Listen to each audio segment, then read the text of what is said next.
Selamat pagi ya, rekan-rekan The Mission dan juga untuk rekan-rekan dari gereja-gereja sahabat yang mungkin bergabung pada pagi hari ini. Mari kita masuk di dalam doa. Bapa dalam surga, terima kasih Kau sudah pimpin kehidupan kami melewati 11 bulan yang sudah berlalu di tahun ini. Ada banyak pergumulan-pergumulan yang Tuhan izinkan terjadi dalam hidup kami, tetapi juga kami boleh melihat anugerah demi anugerah penyertaan kasih karunia Tuhan yang berlimpah di dalam kehidupan kami. Kami bersyukur pagi ini Tuhan menghimpun kami kembali di dalam persekutuan The Mission. Kami ingin berdoa Tuhan menyerahkan perenungan firman pada pagi ini ke dalam tangan Tuhan. Tuhan berbicara kepada kami, berikan kepada kami kerendahan hati, agar kami boleh menikmati firman Tuhan. Dan firman itu juga yang akan memimpin, merubah seluruh cara berpikir kami tentang apa arti melayani.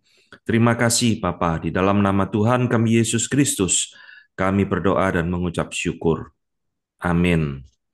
Baik, selamat pagi Bapak Ibu sekalian. Di dalam momen Natal ini, saya akan mengajak Bapak Ibu sekalian untuk merenungkan satu topik tentang pelayanan, ya, sebagaimana Kristus sudah menjadi satu teladan bagi kita selama dia hadir di dalam dunia ini, dan biarlah renungan pada pagi ini juga boleh mengingatkan kepada kita tentang apa arti melayani dan bagaimana seharusnya seorang pelayan itu memiliki jiwa di dalam dirinya. Nah, renungan pada pagi ini kita ambil daripada satu bagian firman Tuhan, Lukas 17 ayat 7 sampai ke 10, ya. Sudah saya siapkan di sini. Tuhan Yesus berkata seperti ini, "Siapakah di antara kamu yang mempunyai seorang hamba yang membajak atau menggembalakan ternak baginya, akan berkata kepada hamba itu setelah ia pulang dari ladang, 'Mari segera makan.' Bukankah sebaliknya ia akan berkata kepada hamba itu, 'Sediakanlah makananku, ikatlah pinggangmu dan layanilah aku sampai selesai aku makan dan minum, dan sesudah itu engkau boleh makan dan minum.'" Ayat 9, "Adakah ia berterima kasih kepada hamba itu karena hamba itu telah melakukan apa yang ditugaskan kepadanya? Demikian jugalah kamu, apabila kamu telah melakukan segala sesuatu yang ditugaskan kepadamu, hendaklah kamu berkata, 'Kami adalah hamba-hamba yang tidak berguna. Kami hanya melakukan apa yang harus kami lakukan.'" Ya. Nah, saudara, hari ini kita akan merenungkan salah satu perumpamaan Tuhan Yesus tentang jiwa seorang pelayan. Pelayanan dan orang percaya, Bapak Ibu sekalian, adalah dua hal yang tidak bisa kita pisahkan, ya. Bahkan sebenarnya ketika Tuhan itu menyelamatkan, menebus kita, Dia ingin kita itu bukan hanya menikmati keselamatan, tetapi Dia juga ingin kita itu melayani Dia di dalam konteks anugerah yang Tuhan sudah berikan. Karena inilah memang tujuan mula-mula Tuhan menciptakan manusia, ya, di Taman Eden. Adam diciptakan untuk melayani Tuhan dan sebagainya. Dan Tuhan sebenarnya bukan hanya menciptakan manusia untuk melayani Dia. Paling tidak kita melihat bahwa Tuhan ciptakan manusia di bumi untuk melayani, Tuhan juga ciptakan malaikat di sorga untuk melayani Dia. Tetapi saudara sekalian, meskipun kita tahu bahwa pelayanan adalah bagian daripada konteks keselamatan yang Tuhan rencanakan kepada kita, namun seringkali kita melihat, ya, di dalam kita melayani Tuhan di gereja kita masing-masing, mengapa kita menemukan begitu banyak problem di dalam pelayanan.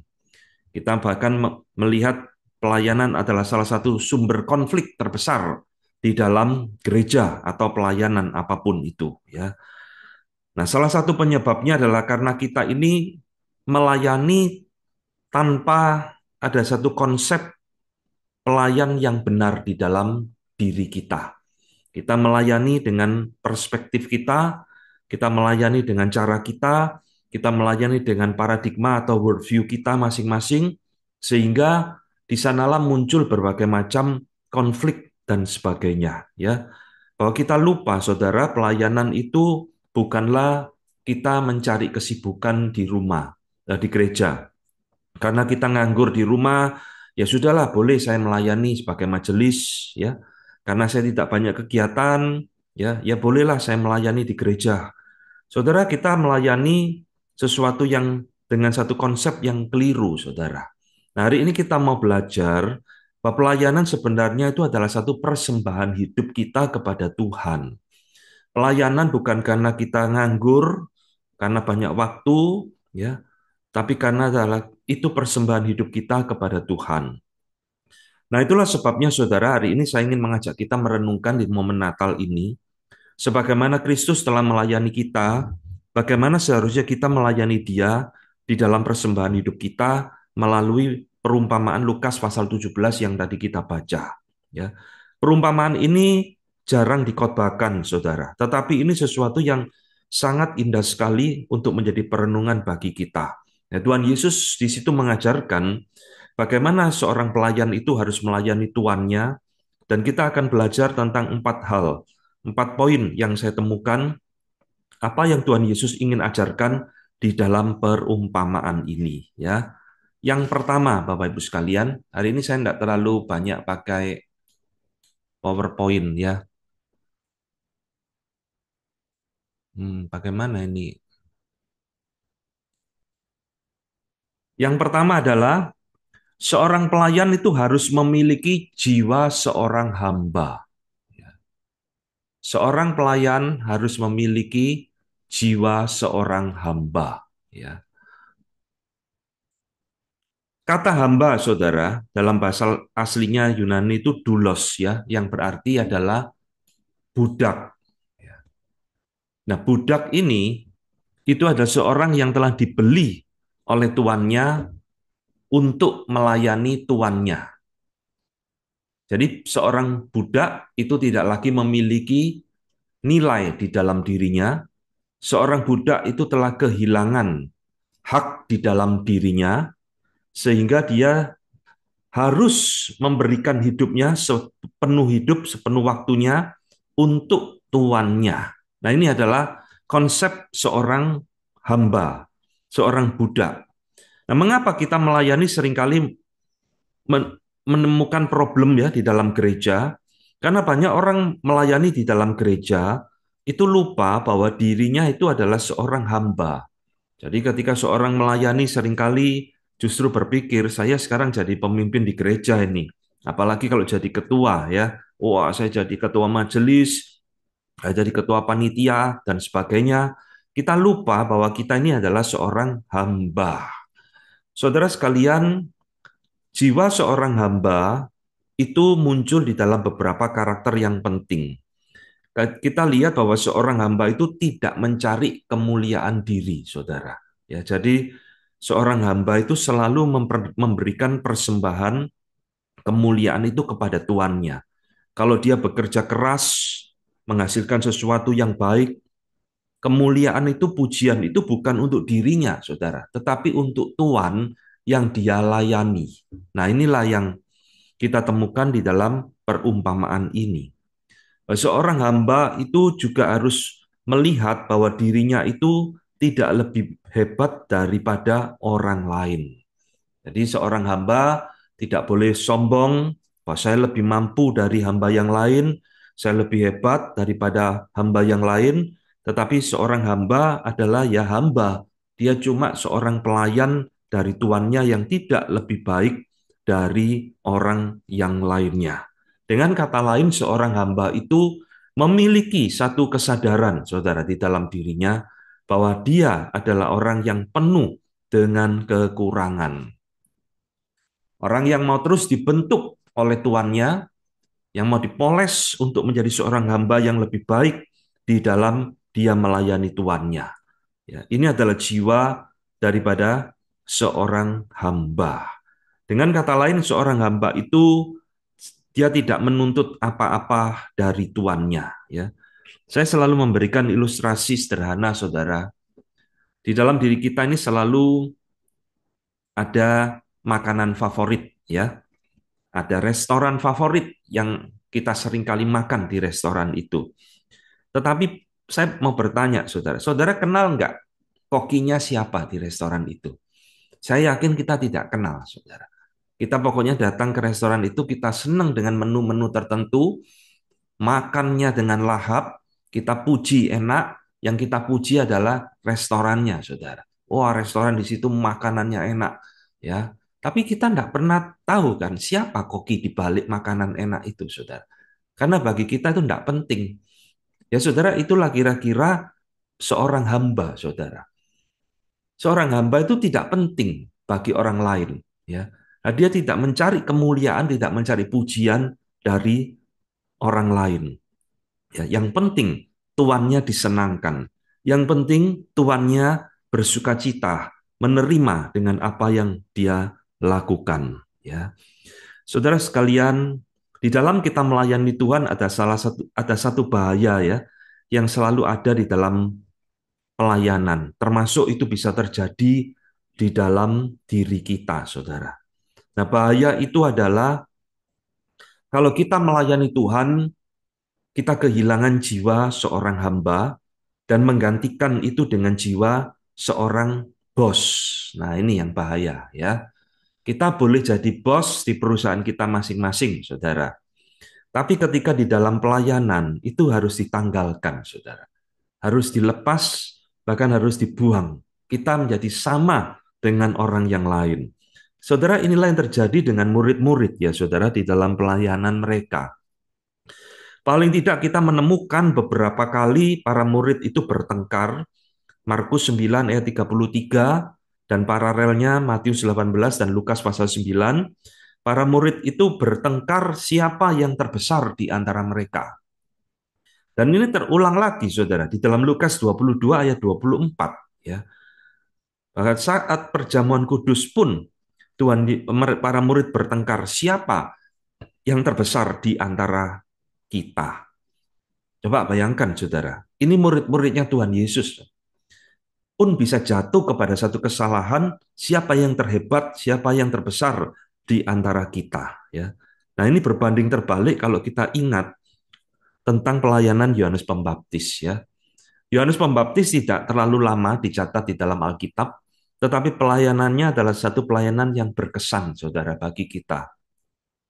Karena pada waktu Tuhan Yesus melayani, Yohanes Pembaptis ini sudah jauh lebih terkenal dari Tuhan Yesus. Ya, dia melayani dulu, sudah banyak pengikut dan sebagainya. Tetapi ketika Tuhan Yesus datang, Yohanes Pembaptis pun mengatakan, membuka tali kasutnya aku tidak layak. Ya. Nah, ini kalimat menarik, saudara. Tugas seorang hamba, salah satunya itu mencuci kaki tuannya, membuka kasutnya, ya, lalu mencuci karena zaman itu jalan penuh dengan debu, saudara. Nah, kalimat Yohanes Pembaptis ini menarik, membuka tali kasutnya pun saya tidak layak. Berarti dia menempatkan diri lebih rendah dari seorang hamba, saudara. Nah, ini tidak tahu istilahnya apa ya. Membuka tali kasutnya pun saya tidak layak. Gitu. Membuka tali kasutnya Tuhan Yesus. Ya, apa yang dikatakan Yohanes Pembaptis ini sangat berbanding terbalik dengan sikap para murid. Dia sadar, saudara, dia bukan apa-apa. Meskipun dia memiliki banyak pengikut, tapi dia justru mengatakan, Yesus harus makin besar. Yesus harus makin ditinggikan, dimuliakan. Saya harus makin mengecil, semakin tidak dikenal. Ya, inilah jiwa seorang hamba. Saudara sekalian, di dalam pelayanan-pelayanan yang kita temukan di gereja kita, jiwa ini sudah sangat jarang kita temukan, saudara. Nah, itulah sebabnya banyak orang melayani dengan satu konsep yang salah ketika melayani. Saya sekarang jadi pemimpin, saya paling memiliki kuasa, memiliki otoritas, dan sebagainya. Sehingga di dalam pelayanan itu kita lupa bahwa kita ini sebenarnya bukan siapa-siapa. Ya, kita ini adalah orang yang sebenarnya hanya diberi kasih karunia oleh Tuhan, diberikan anugerah, diberikan kesempatan, boleh melayani Dia. Ya. Maka seorang pelayan yang baik, yang memiliki jiwa seorang hamba, mestinya dia tidak akan merasa berjasa apa-apa. Nah, ini yang tadi dikatakan oleh Tuhan Yesus di dalam perumpamaan itu. Tuhan Yesus mengingatkan tadi di dalam perumpamaannya bahwa kami hanya melakukan apa yang harus kami lakukan. Nah ini saudara ya, seorang pelayan itu hanya melakukan apa yang memang menjadi tugasnya. Bukan karena hebat, tetapi karena satu kepercayaan yang Tuannya berikan kepada dia. Maka saudara di dalam poin pertama ini, kita harus melatih akan diri kita untuk terus-menerus selama kita diberikan kesempatan melayani, agar kita itu bisa terus memiliki jiwa seorang hamba. Ya, jabatan-jabatan di dalam gereja, di dalam pelayanan, itu hanya atribut, saudara.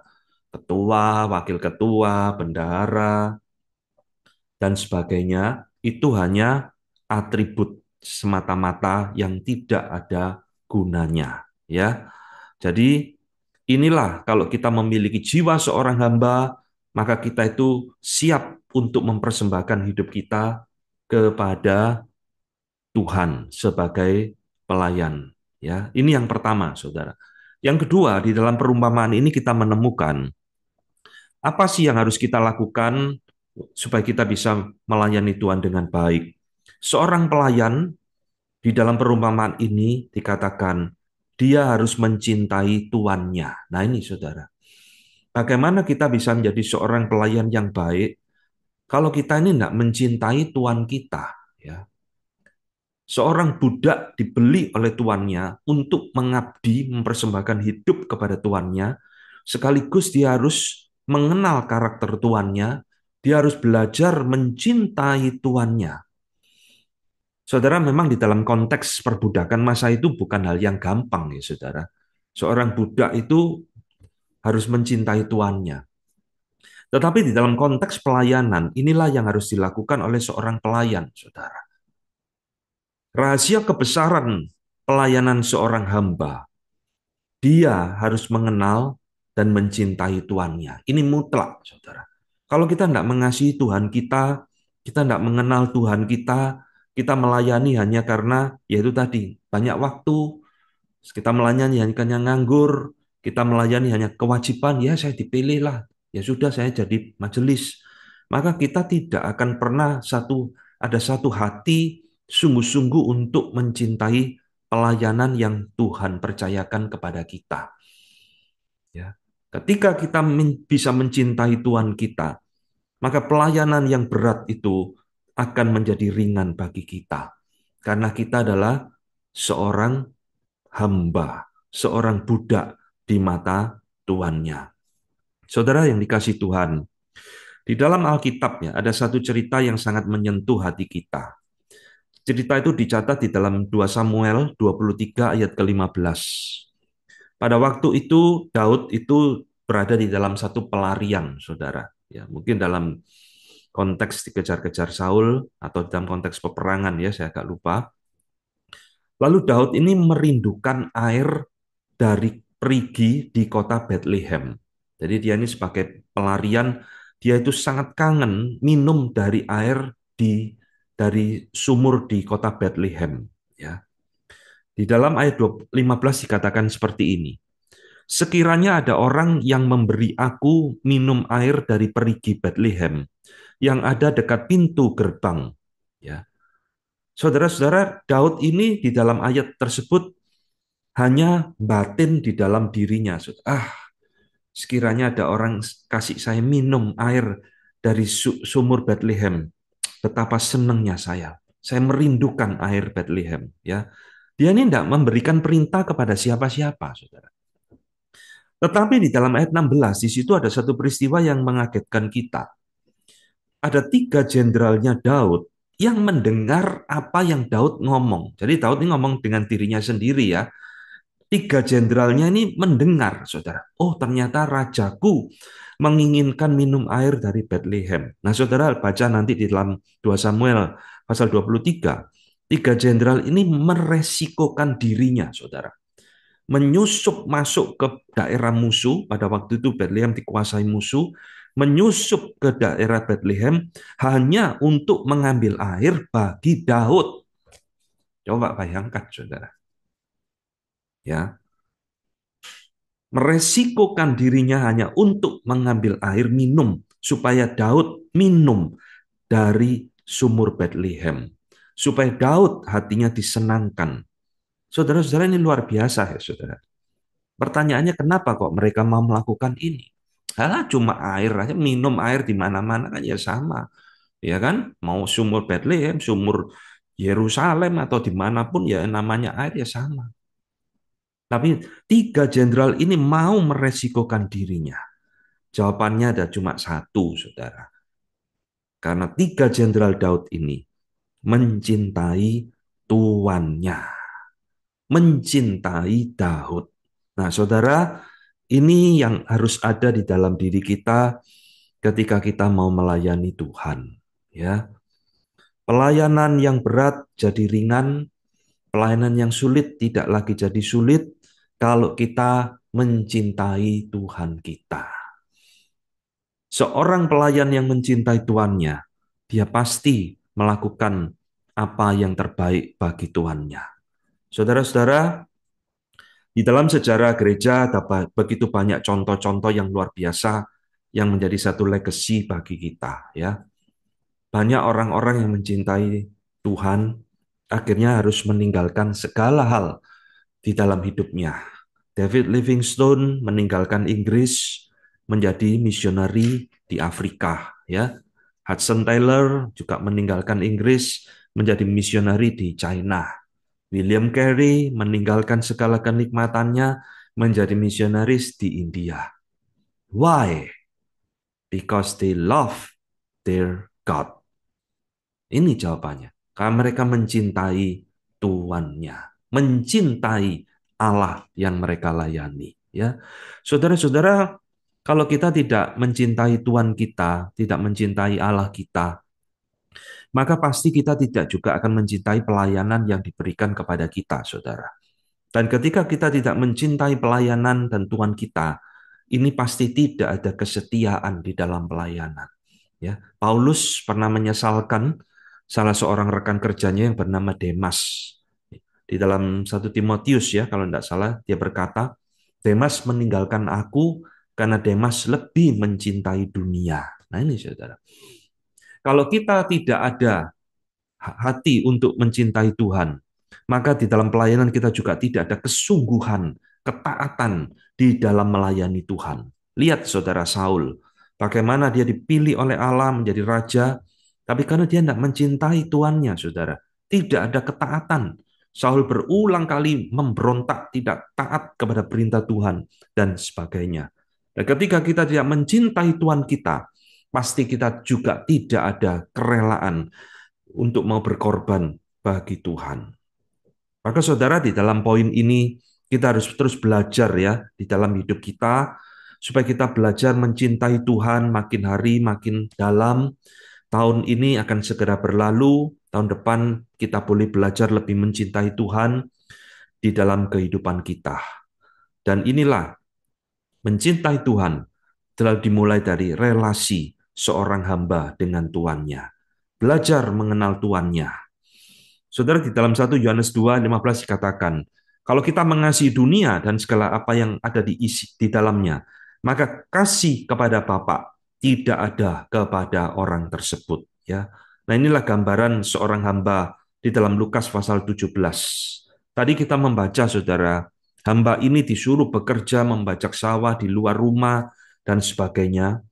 Kita tidak menemukan hamba ini mengeluh, mengomel, ya. Bahkan setelah dia selesai bekerja di luar, di dalam rumah pun dia tetap harus melayani Tuhan, menyediakan makanan tuannya, barulah dia boleh makan.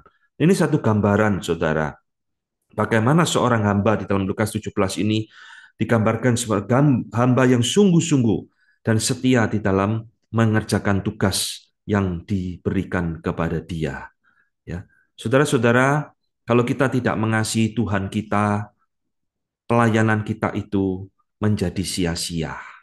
Kalau kita tidak mengasihi Allah yang kita layani, pelayanan kita itu tidak ada nilainya apa-apa, saudara. Itu hanya kewajiban, ya hanya tugas. Nah, ini adalah hal yang kedua. Hal yang ketiga, saudara, kita belajar dari perumpamaan ini. Seorang pelayan di dalam perumpamaan ini digambarkan adalah seorang yang melayani dengan totalitas. Ya, kalau dia sudah mencintai tuannya, pasti dia melayani tuannya itu dengan totalitas hidupnya, bukan setengah-setengah, bukan 3/4, tapi 100% dia melayani tuannya. Saudara perhatikan, tadi dikatakan dalam perumpamaan, pekerjaan di luar rumah, membajak sawah, menggembalakan, pekerjaan di dalam rumah dikatakan melayani tuannya. Jadi pelayan ini adalah seorang pelayan yang serba bisa, saudara. Baik pekerjaan outdoor maupun pekerjaan indoor. Semua dia kerjakan dengan sukacita, dengan totalitas di dalam hidupnya.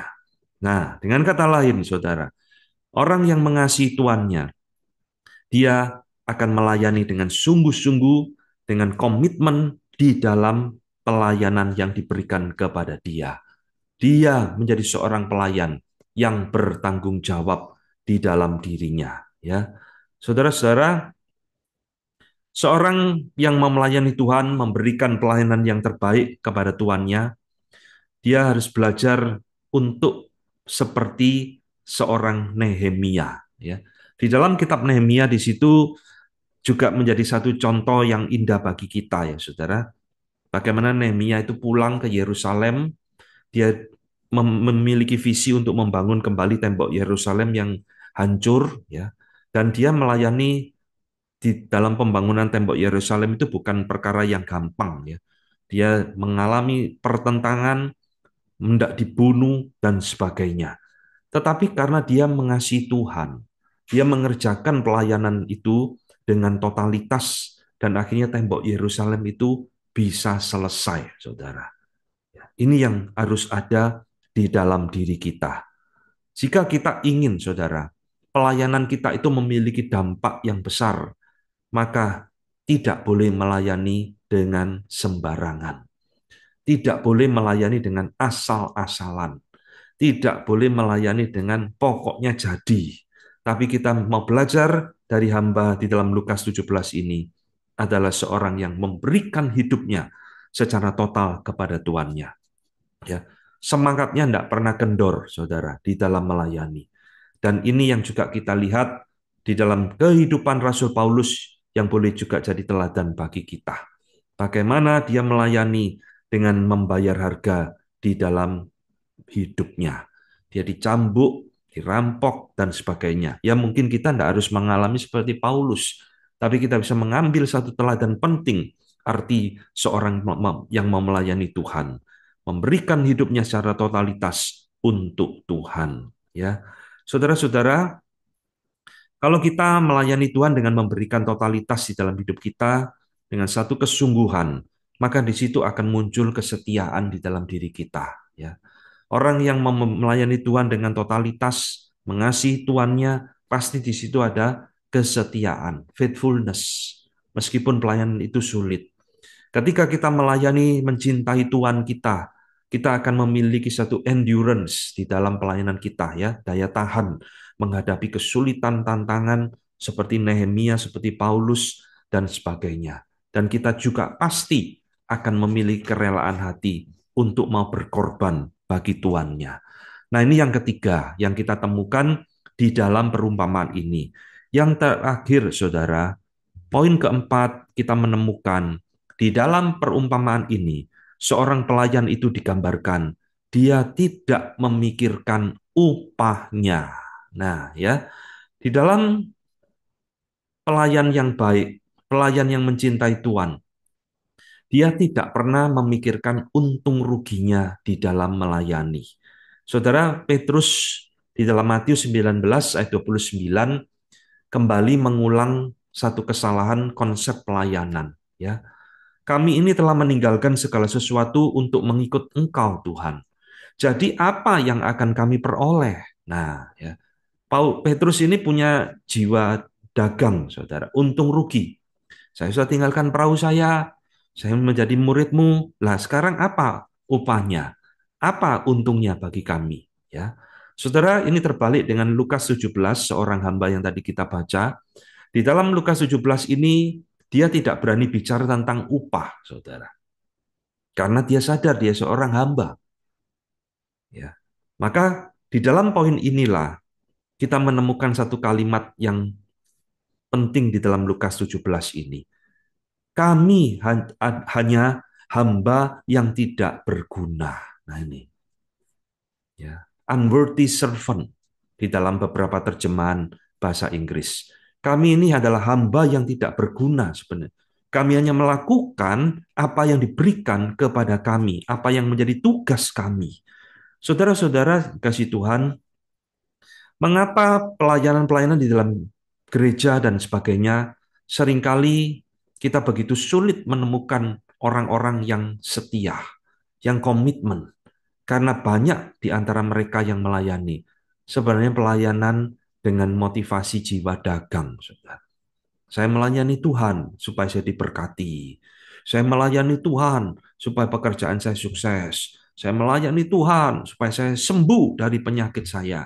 Ini bukan jiwa seorang pelayan, saudara. Ya, ini jiwa seorang pedagang seperti Petrus, saudara. Dan Paulus mengingatkan di dalam 2 Timotius 2 ayat 4, seorang prajurit yang sedang berjuang tidak memusingkan dirinya dengan soal-soal penghidupannya, supaya dengan demikian ia berkenan kepada komandannya. Ini saudara, analogi seorang prajurit, ya. Nah, ini juga sama dengan kita yang melayani Tuhan. Kita jangan sekali-sekali memikirkan upah saya apa, untungnya melayani Tuhan apa. Saya harus tutup toko, waktu saya bekerja berkurang, ya, mungkin pendapatan saya berkurang. Apa untungnya saya jadi majelis? Apa untungnya saya jadi ketua panitia? Apa untungnya saya jadi aktivis melayani dan sebagainya.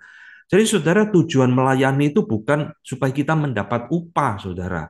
Ya, ini konsep agama seberang, saudara. Yang dikit-dikit pahala, dikit-dikit pahala, dikit-dikit pahala. Di dalam iman Kristen bukan. Kita melayani bukan untuk supaya kita mendapat pahala, bukan mendapat upah. Itu secondary, saudara. Tetapi kita melayani Tuhan supaya kita ini memuliakan Tuhan. Itu jawabannya. Supaya Tuhan itu dimuliakan di dalam hidup kita, ya, bukan supaya saya dapat sesuatu dari Tuhan. Ingat, pelayanan dan persembahan hidup kita kepada Tuhan. Saudara, Paulus di dalam 1 Korintus 9 ayat 18 mengatakan, upahku adalah aku boleh memberitakan Injil tanpa upah. Nah ini kalimat yang paradoks. Aku upahku adalah aku boleh memberitakan Injil tanpa upah. Paulus bisa memberitakan Injil, bisa melayani Tuhan. Dia sudah sangat senang, saudara.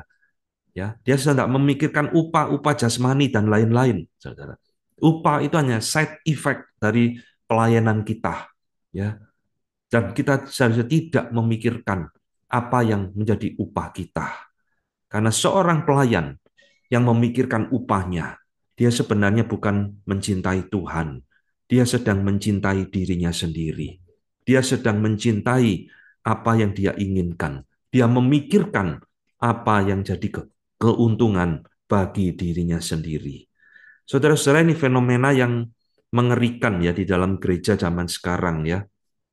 Itu banyak orang aktif melayani Tuhan, tapi tidak lagi diperlengkapi dengan satu pembekalan yang benar, sehingga banyak orang melayani Tuhan sebenarnya hanya untuk melayani diri sendiri, hanya untuk memanfaatkan Tuhan bagi kepentingan diri sendiri. Saudara, di dalam momen Natal ini, Kristus telah datang ke dalam dunia, dan saya percaya Kristus telah mengerjakan 4 poin daripada jiwa seorang pelayan di dalam sepanjang pelayanannya. Dia seorang pelayan, seorang hamba yang mencintai Bapa yang mengutus dia. Dia seorang yang melayani dengan jiwa seorang hamba, dengan totalitas di dalam seluruh kehidupannya. Dan dia adalah seorang pelayan yang sama sekali tak memikirkan apa upahnya yang akan dia terima. Kiranya renungan di momen Natal ini boleh mempersiapkan kita, memperbarui kita di dalam kita mengikut dan melayani Tuhan. Oke, kita sampai di sini dulu. Kita akan masuk di dalam momen tanya jawab.